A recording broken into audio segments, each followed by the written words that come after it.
It's the Mike Francesa podcast on the Bet Rivers Network.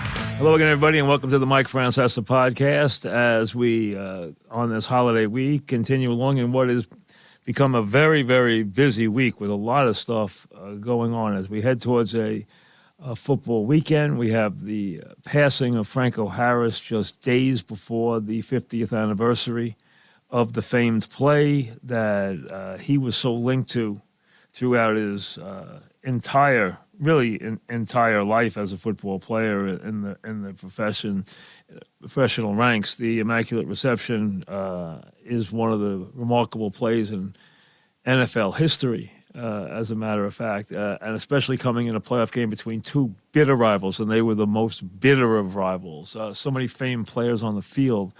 And then you have what's gone on in free agency on a day when the Yankees were naming or bringing back the fact that celebrating the fact that they were bringing back Aaron Judge and naming him captain.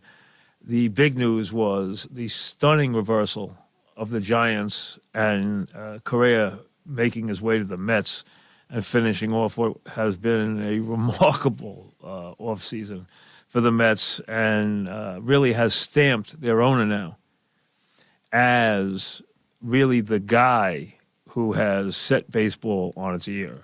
Everyone wondered if he would.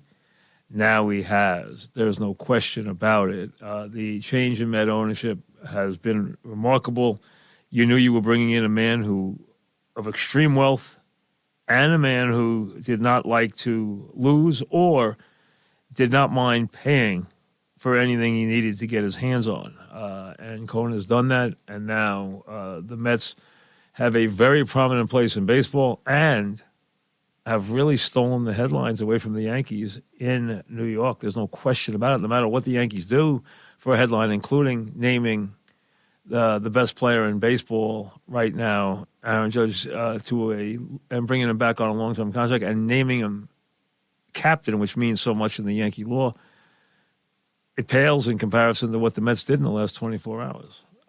It's just remarkable. Now, there's going to be some repercussions. There's going to be some screaming on two fronts. One, Giants probably aren't very happy about the way this was handled. We don't know. There might be a lot of he says, and we may never know the truth. There was some contention over the physical, and when they saw an opening, they jumped to the Mets. I had heard last week, and I had mentioned it on the podcast, that the Mets had come close to signing Correa. So they had been in the ballpark with him to begin with, and now they pounced on it and really turned baseball on its ear. There's no question about it. So as we're a couple of days away from Christmas, the Mets fan has already had his Christmas. He's had his Christmas and his Thanksgiving and his 4th of July and everything else rolled into one as he can't wait for the season to start. I was with a couple of Met fans today, and they were running to try and bet the Mets to win the World Series. I mean, they were crazy with that today. So you can tell the reaction that it has had and where it has placed Cohen in baseball law right now and in the hearts of Met fans right now. We got a lot of emails to get to. Let me tell you that as far as football goes, we will do our Football Friday podcast tomorrow. We will have it up early in the day tomorrow so that we have it up for the Jet-Jacksonville game, which is so important tomorrow night. And as you know, they did not get White cleared. The Jets had not named Wilson the starter, which says they obviously weren't in any way thrilled with his performance last week. But White was not ready, and now Wilson's back at quarterback, and all that means against a Jacksonville team that is getting such great play from their young quarterback and is playing so well after stunning the Cowboys last week. All right, let's get to some emails here. As we know, you send them to Mike Francesa at Gmail, the Mike Francesa podcast at gmail.com. And remember, for all of your wagering needs over the holidays and every other time, bowl time, NFL playoff time, baseball time, whatever, futures time, go to betrivers.com in New York and New Jersey, Play Sugar House in Connecticut. All right, Richard in Connecticut starts us off. What kind of effect will the Correa signing have on Cohen's reputation around baseball? It cements it. There were those who feared that he was going to come in and throw his money around. He has done that now. The Met payroll is, by most calculations, just shy of $400 million, about $384 million, $385 million next year. That's about $90 million over the workable salary cap, luxury tax rather. I mean, it's over the about $293, so they're about $90 million over. They are approaching $400 million in payroll. They have gone out and spent a lot of money. They spent over $100 million on Diaz, which re-signing him was important. They spent over $160 million on Nimmo, re-signing him. They brought in Senga, spent the money there. Brought in Quintana, spent the money there. Verlander spent another $86 million over 2 years there. Brought in some other lesser pieces in the bullpen, Robertson, Ottavino, and the like, and have added a bunch of people and have escalated the payroll. And remember, they're going to have some other guys to pay in the near future. Now, they have a complete team. They have a deep bullpen led by a superb closer right now. They have starting pitching. They were able to replace one stud with another stud in the starting rotation. They were able to replace the other pieces in the starting rotation. They were able to put some other little pieces in place and then get the big bat that they wanted. Correa goes to third, so your infield most likely is going to be Alonso, McNeil, Lindor, Correa. That could be 4 All-Stars. Without question, it's 3 All-Stars. Without question, it's 3 of the top players in baseball. And then McNeil's a guy who can win a batting crown. So, I mean, you're talking about just an incredible infield right now. Now, McNeil could wind up playing a little left field, too. We know that, so we'll leave that up in the air. What this means for Brett Batty, not much. What this means for Escobar, who knows if he'll even be on the team. If he does, maybe he sees some time at DH. We'll have to wait and see. Or he is a guy who's a very good locker room guy who turns out to be a jack of all trades. Remember, guys get hurt and guys, and you need depth. So maybe he comes and takes that role with this team. We'll wait and see how that works. But this team improved in every area it needed to improve. They overcame the loss of DeGrom, the loss of Bassett. Anybody who left, they put a checker on a checker or better. The team has big bats now. It has enough offense now. It has enough depth now. It has quality everywhere in the starting rotation, in the bullpen, throughout the lineup. It is a team that obviously anybody can see going all the way next year. I don't think there is any question about it. It has very, very few weaknesses right now. Now, you want to pick it apart? Hey, we can try to pick anything apart. Are they loaded at catcher? No. Do they have to worry about Scherzer and Verlander? Yes. They're older. They're vulnerable to injury. There's no question about that. They have to deal with that. Do you worry about a great reliever coming up with 2 years like that in a row? Maybe. I mean, although he was incredibly overpowering last year. The Mets ran out of gas last year. They didn't win last year when Alonso and Lindor, especially Alonso, didn't hit. Now they have more balance. Now they have better balance righty-lefty. They have everything you want right now, and they just brought in a winning player. I don't think there's any question about that. And as far as Cohen, he has done everything that he promised the Met fan. He has elevated his status with the Met fan. He has stolen the back page from the Yankees. He has created buzz, and he has made a lot of enemies in baseball. So he has rung every bell. Chris emails, if George, and we all know who George is, were still with us today, how do you think he would respond to Cohen stealing the back pages during this unprecedented spending spree? He would fight fire with fire. That's his way. That was always his way. He would take it as an utter challenge, except one thing. George is smart. And George would know one thing. He did not have the ammunition to fight Cohen head on.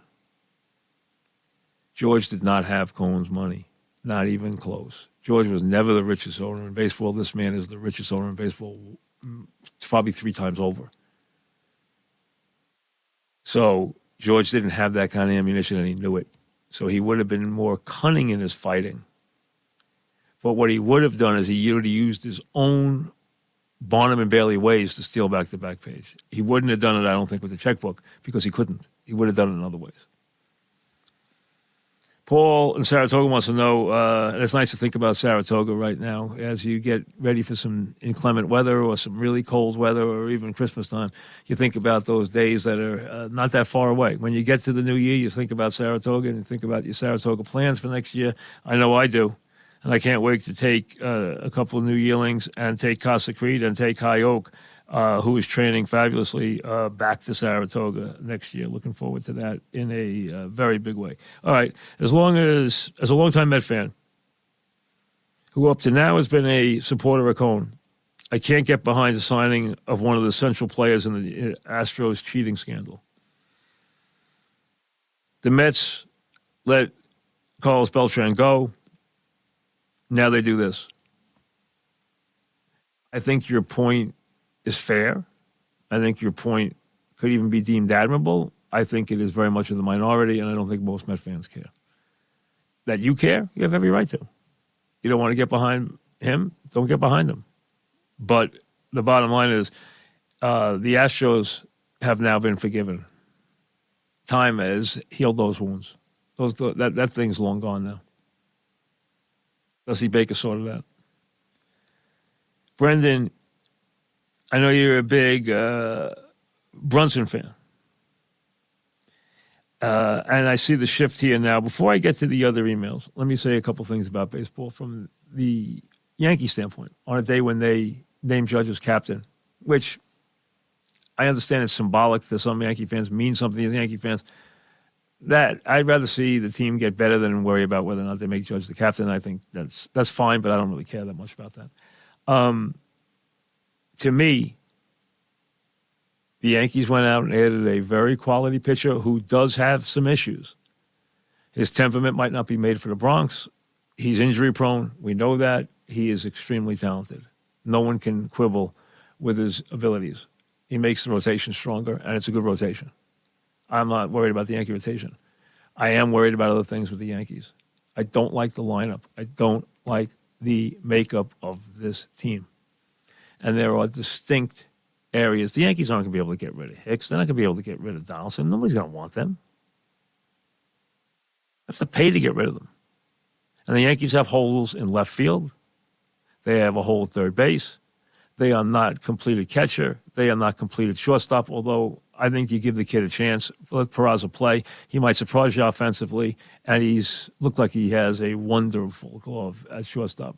I'd give him a chance to play every day. Let him have the job and see where you go from there. But I told you this many times. With the notable exception of Rizzo, and I can't quibble with anybody bringing Judge back. He's a wonderful player, although I wouldn't have paid him the money they paid him or given him the years that they gave him. I understand the Yankees were between a rock and a hard place because of the history of everything that he goes with him. But I don't like the players on this team, and I don't think other than Judge, there is a player that had to be back on this team. And that's a scary thought. And the Yankees have a lot of holes to fill, and they still, to me, are very much incomplete.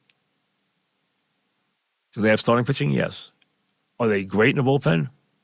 They have some depth in the bullpen. They got some arms in the bullpen, but they don't answer any questions in the bullpen. And as far as the postseason, they'll never have answered those until we get to the postseason. And I don't like the lineup. I don't think the Yankees have improved their team very much. I really don't. Now to the emails. I know you're a big Brunson fan. I am.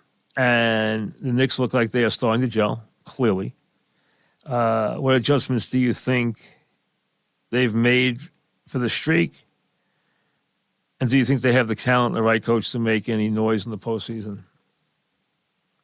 Not an unbelievable amount, because in the postseason it comes down to having the big player come up big. And although I think Brunson will make them better in a lot of ways, and he will be an answer far more than Randall would be in the postseason in a big spot, they still are without that player that makes the difference in the postseason. Brunson's a nice 2. I even elevate him to that status where I can use him as the second guy on the team. They don't have that one that makes the difference, that puts you over the top. And in the postseason, if you want to go deep, you need that. As to what's going on with this team, Thibodeau's found combinations he can live with. They are playing excellent. They are playing excellent half-court defense.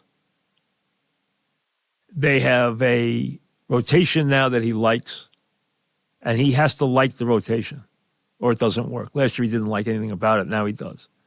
Number 3, they have to get better, and this is a real uneven part about the Knicks. If you are, by NBA standards, a team that has the postseason record that the road record that the Knicks have, when you are 10-6 on the road in the NBA, 10-6 on the road in the NBA does not equate to 8-7. It equates to about 12 or 3 or 13-2 at home. When you play 10-6 on the road, most good teams don't play 500 on the road. If they do, they're happy with that. The Knicks are 10-6 on the road, but they have a lesser record at home. At home, if you look at a team that's 10-6, if you equate it to what should be typical NBA, they should be 13-2 at home. They're 8-7. They have got to be able to beat people in their building, and especially in the fourth quarter of games. That has got to happen for this team. I told you Brunson would make a difference. He is starting to make a big difference in a lot of different ways. It's the factor that is connecting the parts. So, do I think you want to get giddy about the postseason? No, but they are no longer a losing team. But they have got to play better at home and win the games they're supposed to win at home.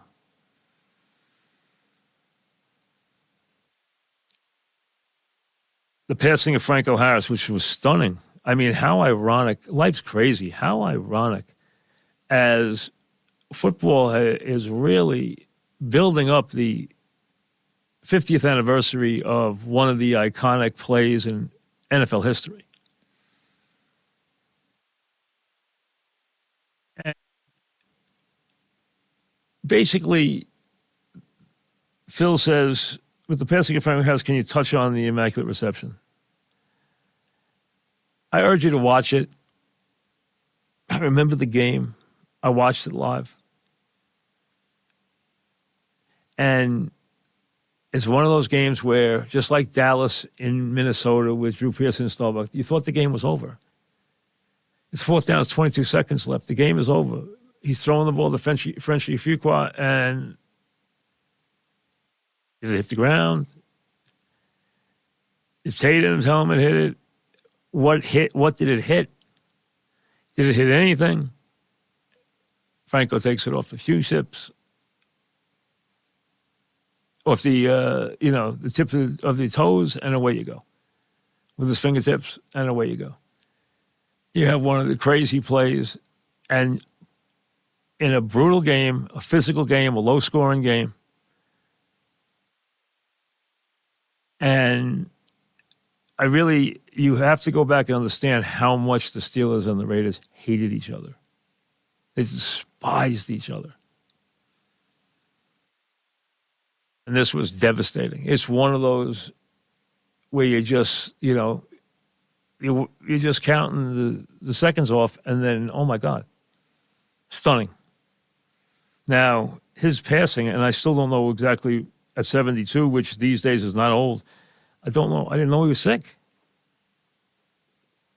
He was doing interviews this week, from what I understand from this thing. I don't know if this was just, I don't know the cause of death yet. I read up a couple of things trying to see what it was. I don't know what it is. I haven't heard yet. We send our thoughts and prayers, obviously, and it's just crazy that it happened just days before the 50th anniversary of this. Tim in Morristown, is it fair to say the Dallas defense is 100% to blame for the 14 points they led up to the Packers and the 17 points to the Jaguars? I'd say for all intents and purposes, yes. You never can excuse the offense completely, because if the offense does its job and keeps the ball and lets its defense rest and moves the chains and stays on the field, they separate one bad series from another. Usually when these things happen, the offense is contributing by going out quickly, or in worst case, turning the ball over. But clearly, we've expected a lot of the Dallas offense, and in those two games, before that game ever turned into a turnover in overtime to lose it, they let the Jaguars come back and let Lawrence come back and move the ball repeatedly on them, just like the Packers did. That defense is better than that. Andy emails, is the play from the Patriot game the other day worse than the Pasosic fumble and the Deshaun Jackson walk-off punt return against the Giants? It's not as bad as either one of those, and let me explain why. Those two devastating plays had execution and coaching involved. The Giants never should have been handing the ball off in the Pasosic play. The Giants never should have been punting the ball where they did in the Deshaun Jackson play. In this play, it was not a case of the coaching staff doing anything. And now this incredibly random, insane play, which will be used to teach end-of-game protocol now for the rest of the time, because this will be instructed everywhere by every team, which will say, do not ever forget that the ball is live. You don't have the ability on a last game play to throw the ball around indiscriminately. Now, this wasn't planned. Belichick didn't send a play out for this. He ran the ball, and then Stevenson started a chain reaction by throwing the ball, which you see often on the last play of the game. But that randomness has got to now be cautioned with people who have to understand, hey, if you throw that ball in the wrong place, it can be returned for a touchdown. So you can't indiscriminately just throw that ball up all over the place. It is a live football. And it's quite ironic that the team coached by the guy who has set the standard for preparation has the dumbest play and most ridiculous play you're ever going to see in your lifetime happen to his team. But the difference is the other were tainted by coaching miscues and poor execution. This was just a random absurdity, but no longer will that be the case, because this will now be used to teach and to send a message that we don't just indiscriminately throw the ball over the place at the end of the game. Joe in Tampa, with quarterbacks running the way they do now, would Tim Tebow have thrived in today's NFL? No. Because eventually these guys, whether it's Hurts, whether it's Fields, whatever, they have to throw the ball. Jones, Allen, they have to throw the ball. And he wasn't capable of doing that on a level that was needed to play in the league.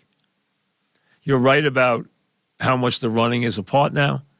There were regular season games that he could have been a factor in, but overall, he's not going to win big in the league because he doesn't have any pass ability. You need to couple it with some passing ability. Rob and Jericho, do you agree that it's ridiculous Jeff Kent can't get any respect for the Hall of Fame? I haven't given it a lot of thought, but he had a good career. He wasn't one of nature's noblemen, as we know. That shouldn't matter. It does in certain circumstances, but he clearly had a wonderful career. Robbie emails, I know that you're not the biggest hockey person, but you've always praised Alex Ovechkin as an athlete. Yeah, I've always been amazed when I watch, and I love postseason hockey. I know that's probably not fair to dismiss regular season hockey, and then love watching postseason hockey, but I do. I don't care. It's the way I do it. I don't watch much regular season hockey, but I really watch very little. But I love Stanley Cup hockey. I love the intensity. I love how hard the players work. I love the physicality. I love everything about it. I think it's great theater, and I love watching it. I don't watch an incredible amount of regular season NBA, and I love the playoffs. Same thing. But if you're asking me, am I amazed by Ovechkin? Yes, he's a great athlete. He plays so hard. And now, as he comes on the threshold of breaking records that people thought were untouchable by Gretzky, it shows you that you're looking at one of the great careers of all time. Without any question. Paul emails, do you miss going to the big games and broadcasting live before the game? Yes. I'm a sports guy. Sports are on my life. They always have been. I love sports. Always have. I never worked in my life because I've always done what I love. I've been very fortunate that way. I still get to go to games, but I don't go to nearly as many. And I loved when we got there before a big game. And we knew we were going to be able to interview everybody. And we were going to be able to set the scene. And we were going to be a big part of the theater and big part of the action that day. That was a great thrill. It really was. And, of course, I miss it. I even miss, and this has been really good, and I thank the Bet Rivers people for this, because having this podcast, and the podcast has grown enormously, and I thank everybody for that. It's done really well, so we thank everybody for that. But having this,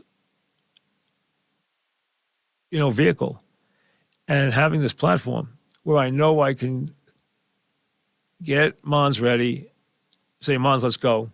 And I drag him in at 7 in the morning. I drag him in at 1 in the morning. After a game, I'll say, Mons, listen, we're going to stay up and do something after this game tonight. We're going to stay up and do something after this game. And he's got little kids, and this is 1 in the morning we go down and do stuff. 2 in the morning we go down and do stuff. I got kids who are seniors in high school. I don't have little kids. He does. He's got a million kids too, but he's got little kids. But we do it all the time. And that's a great vehicle to have and a platform to have, to know that I can reach you guys and be there for you guys after a big game. That's why I love being there after an NFL game or after a playoff game or anything like that. We love doing that. That's that gives me a big part of that. So that has brought a lot of that back this year with that, and I'm very thankful for that. Like I said, we will have the Football Friday podcast up tomorrow. Should be up by about noon. We'll do it in the morning. We'll do it so that we have it ready for this Jet game. And obviously we know that the travel plans and everybody, and there's a lot of inclement weather coming our way. And really anywhere, if you're traveling in this country, pretty much anywhere in the next couple of days, we are looking at whether that's going to first start out with rain, heavy winds, and temperatures in the 50s, and then plummet down into the teens before Christmas to where it's going to be like 15. So we're going to get some nasty weather. So with all that coming and everything, everybody's travel plans are different this week. So we will put that up tomorrow, and then we will do something on the weekend after the games are played. But we will get that up tomorrow for you with the football one tomorrow morning. We wanted to get a baseball one up today and ads and answer some emails, but also especially with what the Mets have done. And let's be honest, the Mets have rocked the baseball world. And for you Met fans who had to take a back seat for a long time, I know you're smiling about this now. And you know what? Enjoy it. Because the accounts are full, and anything he needs, he gets. And right now, he told you that he would do that. And let's be honest, he's gone out and done it. Look at the players he's added. Go down the list. Re-sign Diaz, bring in Verlander. Re-sign Nimmo, bring in Senga. Bring in Quintana. Bring in the catcher. Bring in Robertson. Bring in Ottavino. Bring in another lefty reliever. Bring in all these people. And then bring in Correa for $315 million. Have a payroll almost to $400 million, of which 100 of it will be over the luxury tax. You know what? He's done exactly what he said he would do. That's why you're all smiles and dreaming big dreams this holiday season. Nothing wrong with that. We'll see you tomorrow. Thanks for listening to the Mike Francesa podcast on the Bet Rivers Network.